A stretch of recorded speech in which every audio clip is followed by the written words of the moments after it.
Hello বন্ধুরা, আমি নয়ন রয় and তোমরা সবাই দেখছো রিড আর্ট নয়ন আমার ইউটিউব চ্যানেল।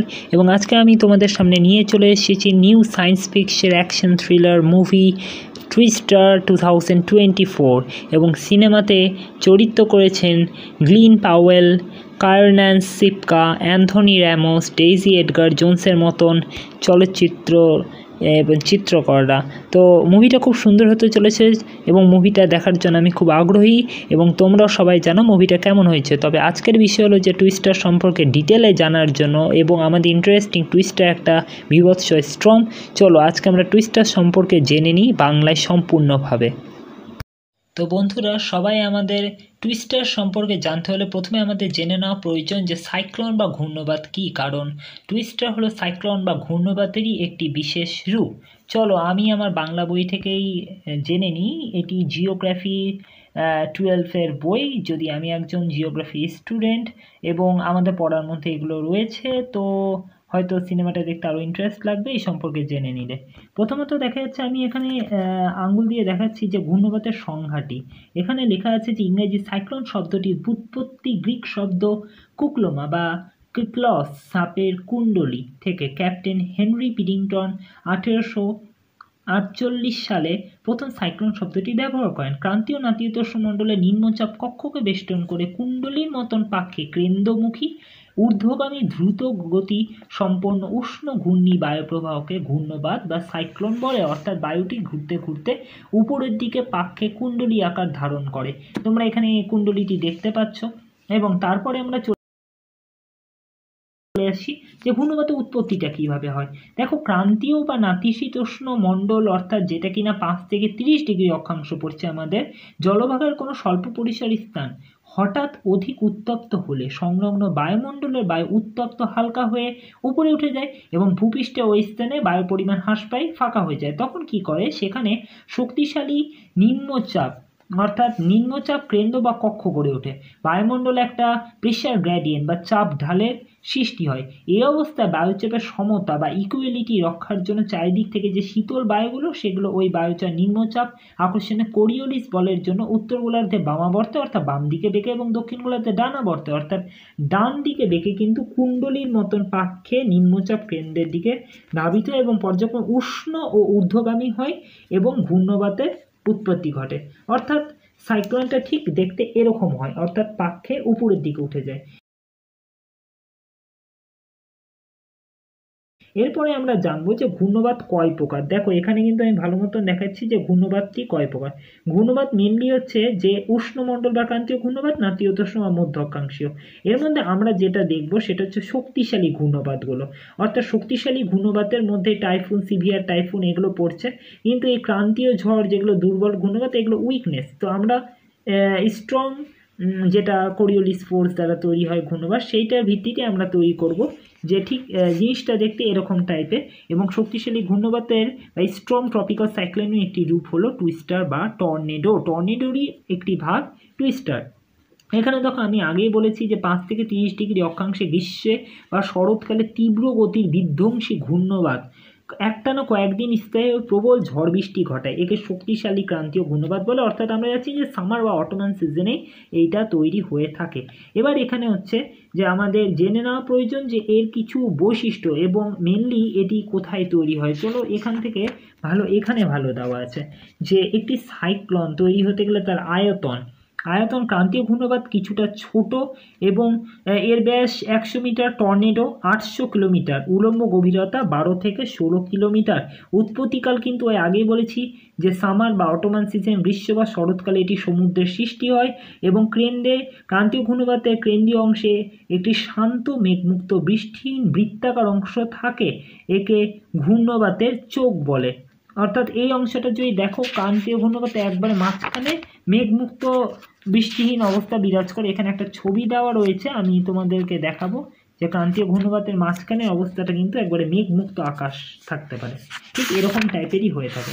কিন্তু আরও যদি ভালো করে ডিটেলে জানা যায় তবে দেখা যাবে যে ক্রান্তীয় ঘূর্ণবাতের এখানে যেগুলো আমরা পড়ছিলাম যে চাপ কিন্তু কেন্দ্রে নিম্নচাপ 900 থেকে 950 মিলিবার, এবং এখানে বায়ুর প্রকৃতি কেমন হয়, উষ্ণ, অর্থাৎ গরম হলে আমরা জানি হালকা হবে এবং আর্দ্র বায়ুপুঞ্জ, এখানে ময়েশ্চারাইজ বেশি থাকে অর্থাৎ হিউমিডিটি। এবং তারপরে দেখা যায় যে এক্ষেত্রে বায়ুর গতিবেগ খুবই তীব্র গতিসম্পন্ন, ঘন্টায় 40 থেকে 400 কিলোমিটার হতে পারে। এবং আবহাওয়া এবং প্রভাব বলতে গেলে কিউমুলো নিম্বাস এবং নিম্বোস্ট্যাটাস মেঘাচ্ছন্ন বজ্র বিদ্যুৎ সহ প্রচণ্ড পরিমাণে বিধ্বংসী চরিত্রে ব্যাপক বন্যা, ঝড় বৃষ্টি এই সমস্ত কিছু হতে পারে। এবং প্রবাহ স্থায়িত্ব, এই ঘূর্ণাবর্ত খুব ধীরে ধীরে অগ্রগমন করে এবং দ্রুততায় খুব অল্প সময় স্থায়ী হয়। কিন্তু একটা ক্রান্তীয় ঘূর্ণবাত তৈরি হতে গেলে কিন্তু এখানে কিছু জীবনচক্র অর্থাৎ কিছু স্টেজ রয়েছে, সেই স্টেজগুলো আমরা জানাতে হবে। দেখো এখানে প্রথমে বলেছে যে প্রারম্ভিক বা ইনিশিয়াল স্টেজ, অর্থাৎ যখন কিনা সে ঘূর্ণিঝড়টা শুরু হচ্ছে, সে ঘূর্ণিঝড়ে প্রথমে কি বলছে, প্রথমে কয়েক হাজার বর্গ কিলোমিটার এলাকা জুড়ে উলম্ব সূর্যকিরণ অর্থাৎ লিন তাপে ধীরে ধীরে বায়ু গরম দুর্বল নিম্নচাপে তৈরি হয়। পরবর্তী পরিবর্তনশীল উষ্ণ হালকা বায়ু প্রবাহিত হয়, বায়ুর বেগ 40 কিলোমিটার পর্যন্ত হয়। এ সময় আকাশে পালক মেঘ বা সিরোস্ট্যাটাস মেঘ যেটাকে বলে সেটা দেখা যায়। কোরিওলিস বলের জন্য একটি ঘূর্ণি ভর্টেক্স তৈরি হয়, বজ্র ঝড়ে পরিণত, অর্থাৎ একটা ঘূর্ণি বায়ু, এই যে তোমরা দেখতে পাচ্ছ যে ঘূর্ণি বায়ুটা কিভাবে ভর্টেক্স তৈরি করছে, অর্থাৎ ভর্টেক্স সবসময় এইভাবে তৈরি হতে পারে, একটা ঘূর্ণি বায়ু যেটাকে স্পিনিং বলে।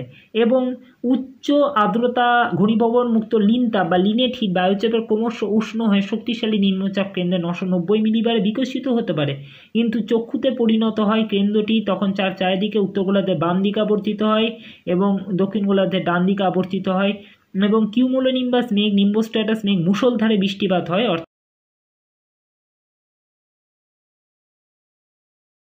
বিকাশশীল পর্যায়ে যখন ডেভেলপিং স্টেজ হচ্ছে তখন মুষলধারে বৃষ্টিপাত হয়। ঘূর্ণবাতে ঘন্টায় 15 থেকে 30 কিলোমিটার বেগে অগ্রসর হতে পারে। বড় ঘূর্ণবাত ভেঙে ছোট ছোট ঘূর্ণবাতে পরবর্তীকালে তৈরি হয়।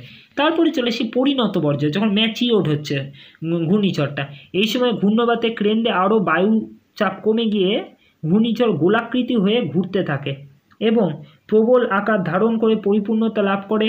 ঘূর্ণবাতের গঠন সম্পূর্ণ হয়, বিক্ষুব্ধ বলয় ক্রমশ ছোট হয়ে 120 থেকে 200 কিলোমিটার হয়ে যায় এবং 9 থেকে 15 কিলোমিটার উচ্চতায় প্রতি ঘূর্ণবাত তৈরি হয়। এরপরে সমাপ্তি পর্যায়ে, অর্থাৎ যখন কিনা ঘূর্ণিবাতটি ধীরে ধীরে সমাপ্ত হয়ে যায়, ধীরে ধীরে বায়ুচাপ অনুভূমিক ঢাল অনুসারে কি হয় না গতিবেগ বৃষ্টিপাত হ্রাস পায়, স্থলভাগে প্রবেশ করে এবং ঘর্ষণ বা ফ্রিকশন বল তৈরি হয়। কিন্তু তোমরা দেখতে পাচ্ছ সমুদ্রের জলীয় বাষ্পের যোগান, লিনতাপ কমে ঘূর্ণবাত শক্তিশালী বৃষ্টিপাতে হ্রাস পায় এবং বায়ুপ্রবাহ দুর্বল হয়। আস্তে আস্তে কেন্দ্রীয় নিম্নচাপটি স্বাভাবিক চাপে পরিণত হয়, উষ্ণতা হ্রাস পেয়ে যায়, বৃষ্টিপাত বন্ধ হয়ে যায়, অবশেষে এটি বিনাশ ঘটে এবং শান্ত পরিষ্কার আবহাওয়া ফিরে আসে, অর্থাৎ ক্লিন হয়ে যায়। এইভাবে ধীরে ধীরে এই ক্রান্তীয় ঘূর্ণবাত বা সাইক্লোনটি ডিসিপিটিং হয়ে যায়। এবার যেটাতে আমরা চলে আসি যে ক্রান্তীয় ঘূর্ণবাতের জন্য কিন্তু কিছু শর্ত তৈরি হয়, অর্থাৎ এই সমস্ত জিনিসগুলোর জন্য একটা সাইক্লোন তৈরি হতে পারে, যেমন হচ্ছে লিনেট হিট, তারপরে জলের গভীরতা 27 ডিগ্রি সেন্টিগ্রেড উষ্ণতা এবং গভীরতা 60 থেকে 70 মিটার, গোলযোগের পরিস্থিতি অর্থাৎ আইটিসিজেড ইন্টার ট্রপিক্যাল কনভার্জেন্স জোনে পূবালি তরঙ্গের ফলে কিছু গোলযোগের পরিস্থিতি তৈরি হয়, ঊর্ধ্ব বায়ুমণ্ডলীয় গোলযোগ এবং কোরিওলিস বল তৈরি হতে পারে। এই সমস্ত কিছু মেনটেনের জন্য এই সাইক্লোনটা ঠিক তৈরি হয়। তোমরা এখানে কিছু ছবিও দেখতে পাচ্ছ। এরপরে ক্রান্তীয় ঘূর্ণবাতের কিছু বৈশিষ্ট্য আমরা জেনে নিব, যে মাঝখানে কি থাকে, চক্ষুটা কি তোমরা দেখতে পাবে, পরবর্তীকালে আমি ছবি দেখাবো যে চক্ষু বা আই। এখানে ঘূর্ণবাতের কেন্দ্র থেকে বহির্ভাগ পর্যন্ত 6টি অঞ্চল দেখা যায়। হ্যাঁ, চক্ষুতে প্রথমত 10 থেকে 20 কিলোমিটার ব্যাসে বৃত্তাকৃতি এই অঞ্চল ভূপৃষ্ঠে বায়ু গতিহীন ও শান্ত থাকে, অর্থাৎ এই জায়গাটা শান্ত থাকে। আগেই বলেছি অধিক উষ্ণতা, অতি নিম্নচাপ বিরাজ করে, ঊর্ধ্বস্তরে বায়ু নিমজ্জন, আকাশ মেঘমুক্ত, রৌদ্রোজ্জ্বল, অর্থাৎ ক্লিন স্টেজ বিরাজ করে। তারপরে চক্ষুতে প্রাচীর তৈরি হয়, অর্থাৎ আই ওয়াল, মানে চক্ষুর চারপাশে মূলত কিউমুলোনিম্বাস মেঘের আবরণ থাকে। এখানে 10 থেকে 20 কিলোমিটার সর্বাধিক বেগে বায়ু প্রবাহিত, মুষলধারে বৃষ্টিপাত হয়। তারপরে চলে আসে স্পাইরাল ব্যান্ড, কুণ্ডলী বলয়, অর্থাৎ চক্ষু প্রাচীরের বাইরে কয়েক হাজার কিলোমিটার প্রশস্ত, 100 কিলোমিটার দীর্ঘ মেঘের দুটি কুণ্ডলী বলয়, 50 থেকে 80 কিলোমিটার ব্যবধানে, যা উপগ্রহ চিত্রে নীহারিকার মতন দেখতে লাগে। এই স্পাইরাল ব্যান্ডটি যদি তোমরা দেখতে চাও তো আমার কাছে একটি বই রয়েছে, সেটাতে আমি পরবর্তীকালে দেখাচ্ছি। একাধিক বজ্র বিদ্যুৎ চক্ষু সৃষ্টি এবং কুণ্ডলী আকারে প্রবল বৃষ্টিপাত হয়, রেন বা ফিডার বেল্ট যেটাকে আমরা বলতে পারি। তারপরে বায়ুর অবনমিত অঞ্চলে যেখানে ঘূর্ণবাতে প্রায় অবনমন ঘটে এবং মেঘাচ্ছন্ন বৃষ্টি, অধিক উষ্ণতা, বায়ু প্রকোপ খুব কম। তারপরে পরিচলন বলয় থাকে, আউটার কনভেক্টিভ বেল্ট, এখানে নিমজ্জিত বায়ু কিন্তু নিচের দিকে নামতে থাকে। এবং সীমান্তবর্তী বলয়, ক্রান্তীয় ঘূর্ণবাতের সবচেয়ে এই বলয়ে মেঘ বা বৃষ্টিপাত কম হয়। হ্যাঁ বন্ধুরা, এই তো এবার আমরা চলে এসেছি একবারে ভিডিওর মূল পর্বে, অর্থাৎ টর্নেডো বা টুইস্টার নিয়ে। চলো আমরা দেখে নিই, কারণ আমরা সিনেমাটাও দেখতে যাবো টুইস্টার। তো টুইস্টার কি, এখানে লেখাই আছে দেখো বইটিতে, এবং এখানে একটা টুইস্টারের ছবিও দেওয়া রয়েছে, যে টর্নেডো কথাটির উৎস একটি স্প্যানিশ শব্দ ট্রোনাডা, যা একটি বজ্র ঝড়ের বোঝায়, এবং ট্রোনার কথার অর্থ বজ্রডাক, টু থান্ডার। বস্তুত তবে একটি ধ্বংসাত্মক ঘূর্ণিঝড়, এবং সংজ্ঞা দিতে গিয়ে বলা যায় এটি একটি ভয়ঙ্কর ঘূর্ণায়মান ফানেলাকৃতির মেঘসহ বায়ুস্তম্ভ। এটি একটি কিউমুলোনিম্বাস মেঘের নিচের দিকে স্বল্পক্ষণের জন্য পরিসরে সংগঠিত হয় এবং তীব্র বেগে ধাবিত হয়। আমেরিকা যুক্তরাষ্ট্রে এই টর্নেডোকে টুইস্টার বলা হয়, এবং টর্নেডো ঘূর্ণীয়মান একটি ঝোড়ো বায়ু যার কেন্দ্রের গতিবেগ ঘন্টায় 300 কিলোমিটার, কোনো বয়ে 500। যেমন এই বইটিতে দেখো টর্নেডো সম্পর্কে দেওয়া আছে, টর্নেডোর এখানে গতিবেগ লেখা আছে ঘন্টায় 500 কিলোমিটার। আমরা হাইস্টই ধরি 500 কিলোমিটারই হতে পারে, তবে এর পরিধি 100 থেকে 500 মিটারের মধ্যে সাধারণত হয়। ভূপৃষ্ঠের উপর দিয়ে শতবর্গ কিলোমিটার এলাকায় এই ঝড় সংকীর্ণ পথে অগ্রসর, এবং টর্নেডোর গতিপথের দৈর্ঘ্য সাধারণত কয়েক কিলোমিটারের ক্ষেত্র বিশেষে শতাধিক কিলোমিটার হতে পারে। এত সাংঘাতিক এই ঝড়ের তীব্রতা যে এর বায়ু এবং বায়ুচাপের প্রত্যক্ষ পরিমাপ নেওয়া অসম্ভব। টর্নেডোর গতিপথ এবং ধ্বংসলীলার চলমান চিত্র মোশন পিকচারের গতি প্রকৃতি সম্পর্কে জানা যায়। এর উপরে বিভিন্ন হলিউড মুভি আগেও তৈরি হয়েছে, এবং নতুন মুভিটা অর্থাৎ 2024 টুইস্টার আমরা দেখে নিতে চলেছি, যেখানে ডেইসি এডওয়ার্ড জোন্স এবং আরও সব বিভিন্ন সুন্দর নায়ক নায়িকারা চরিত্র করেছে, যারা চরিত্রের মাধ্যমে ফুটিয়ে তুলেছে এই টুইস্টার ঝড়টিকে। এবং এই টুইস্টারের অরিজিনাল প্রকৃতি বা ছবিটা তোমরা দেখতেও পাচ্ছ। এই সম্পর্কে আমরা আরও একটু ডিটেলে যদি পড়তে চাই, যে যুক্তরাষ্ট্রে বৃহৎ সমভূমি বা যেটাকে গ্রেট প্লেন রিজিয়ন বলে, এবং মিসিসিপি নদীর মোহনা মেক্সিকো উপসাগর হলো বিশ্বের সর্বাধিক টর্নেডো প্রবণ অঞ্চল, টুইস্টার নামে পরিচিত। প্রধানত গ্রীষ্মকালে এপ্রিল থেকে জুন মাসে 700 থেকে 800টি টর্নেডো এখানে সংঘটিত হয়। এছাড়া যুক্তরাজ্য, জার্মানি, ভারত, চীন, বাংলাদেশে গ্রীষ্মকালে কম বেশি টর্নেডো হয়ে থাকে, এবং এই টর্নেডোকেই কিন্তু টুইস্টার বলা হচ্ছে। অতএব টুইস্টার সম্পর্কে যদি জানতে হয় তবে আমাদের আরও ডিটেলে যেতে হবে। এবং এখানে মাত্র স্থায়িত্ব যদি দেখা যায়, যে 30 সেকেন্ড থেকে চারপাশে অন্ধকার, প্রবল শব্দ, ঝড় বৃষ্টি, শিলাবৃষ্টি, সমুদ্রের জলস্তম্ভ গঠিত হয়। অর্থাৎ সমুদ্রের জলকে নিয়েও কিন্তু টুইস্টার অনেক শক্তিশালী হতে পারে, বা কোনো ফার্ম বা কোনো জায়গায় যদি আগুন লাগে তাহলে কিন্তু টুইস্টার সে ফায়ারকে তার নিজের মধ্যে ক্যাচ আপ করে নেবে, এবং যেটাকে ফায়ার স্টর্মে পরিণত হয়ে যাবে। এই জন্যই টুইস্টারকে অপরনাম ফায়ার স্টর্মও বলা যেতে পারে। এবার আমরা দেখে নিতে চলেছি এর ধ্বংসলীলা কীরকম হতে পারে। না, যদি দেখা যায় যে টর্নেডো ফানেলাকৃতি মেঘের উৎস কিউমুলোনিম্বাস মেঘ অনেকটা হাতি সুরের মতন মনে হয়, তবে টর্নেডোর সহযোগী হিসেবে তীব্র বজ্রঝড়, ভারী বৃষ্টি, শিলাবৃষ্টি হতে পারে। ঘূর্ণমান বায়ুস্থিত জলীয় ভাষায় ঘনীভবন, প্রায় অন্ধকারাচ্ছন্ন পরিবেশ, এবং বজ্রঝড়ে পরিমাণে ট্রোপোস্ফিয়ারের আন্তঃক্রিয়া ঘটে। এর ফলে যে সূচনা হয় তা অস্থিরতা, ইনস্টেবিলিটি এবং একটা টেম্পারেচার গ্রেডিয়েন্টে তৈরি করা। আমি আগেই বলেছি টর্নেডো কেন্দ্রে এর চাপ 100 মিলিবার পর্যন্ত কম, কিন্তু এর ধ্বংসাত্মক প্রভাব সর্বাধিক হতে পারে।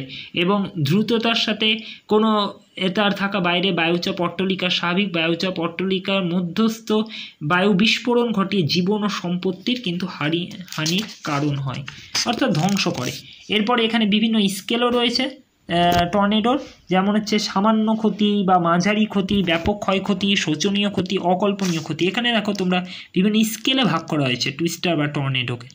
অনাধিক এখানে কিলোমিটার ঘন্টা, যেগুলো কিনা 115 কিলোমিটার পার ঘন্টা, সেগুলোকে F0 স্কেলে ভাগ করা হয়েছে, অর্থাৎ ফুজিয়ার স্কেলে, অর্থাৎ 116 থেকে 180, তারপরে 181 থেকে 253, 254 থেকে 332, 333 থেকে 419 এবং 420 থেকে তদূর্ধ্ব।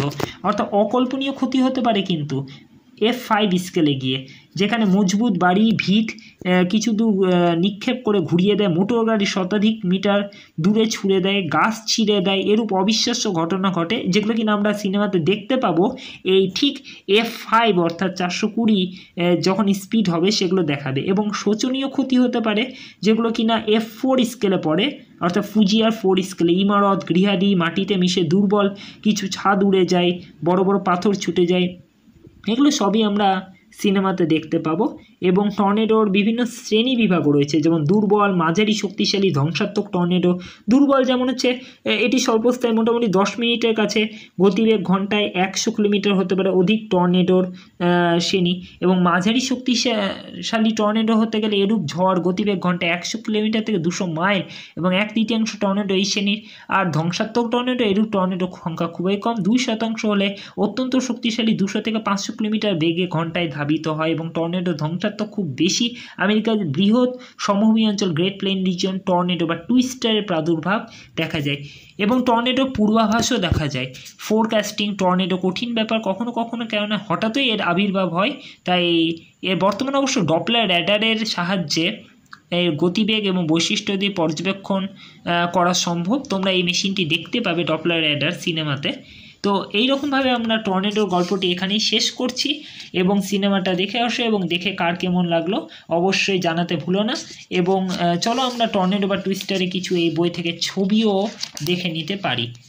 যেমন হচ্ছে এখানে দেখতে পাচ্ছ যে ঘূর্ণিঝড় বা সাইক্লোনের উপগ্রহ চিত্রটা কেমন হয়। এবং এইটি হলো টুইস্টার বা টর্নেডো অরিজিনাল চিত্র, যেটি তোমরা সবাই সিনেমাতে দেখতে পাবে, যেখানে দুটো সাইক্লোন বা টর্নেডো বা টুইস্টার একসাথে কিভাবে মার্চ বা ধাক্কা লাগবে সেখানে দেখার। সিনেমাটি দেখতে খুব ইন্টারেস্টিং হবে।